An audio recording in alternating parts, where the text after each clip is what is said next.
it began with just personal grievance, because I was a victim of phone hacking.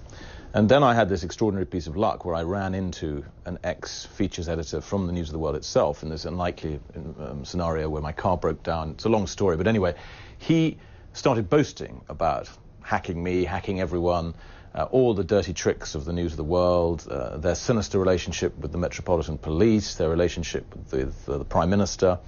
And I thought it was all both fascinating and utterly repulsive.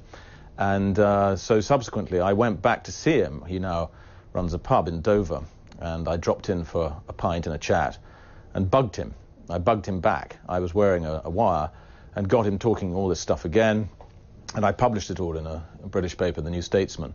And that was the beginning of my sort of obsession with this and my outrage, because it's one thing for there to be a very bad newspaper in the country.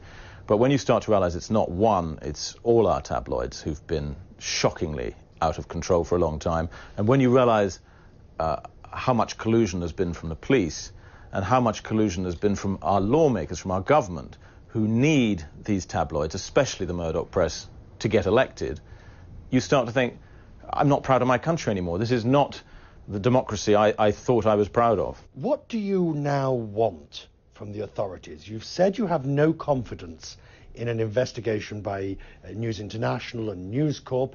I suspect you don't have a huge amount of confidence in the investigation by the Metropolitan Police. So what is it you now want? Well, the old police investigation is now widely regarded as having been a farce. You know, they dragged their feet, they were in the pocket of Murdoch. There is a new police investigation, which I have to say looks a little more vigorous. They've been to see me. There is a number of criminal cases going on against people at the News of the World. It may extend to senior executives, but it won't be enough. What we need is a big public inquiry into all the methods and the whole culture of tabloid press in this country. That's one thing. And people can vote very much with their wallets. You know, they just don't have to buy these papers, especially the News of the World. And advertisers have to look themselves very hard in the mirror and say, do we want to be advertising in papers like the News of the World? Ford was the first company to come out and say they were withdrawing their advertising. Yeah. All the other advertisers, and I've got an entire list I can give you, they're still dancing around the question. Yeah. Well, we're looking at it, we're waiting for it, we're thinking about it, we may do it. What would you urge those advertisers to do? I think to do the right thing. I think if you look on the internet, there's been an enormous wave of goodwill towards Ford for having the courage, the spine and the conscience to do what's right. And I think those other companies would enjoy a similar wave of goodwill if they did the same.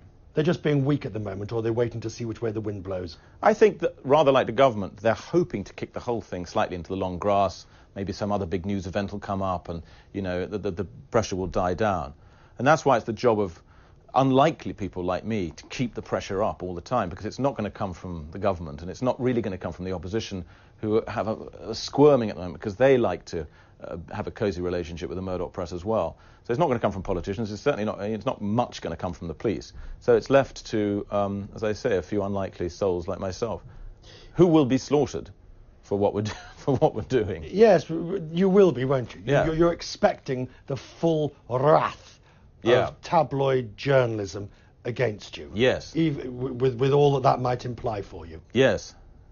Yes, that will happen in two forms. They'll dig out more dirt, and it's never very difficult, especially with me, and they will... Which makes it even more interesting that you put your head above the parapet.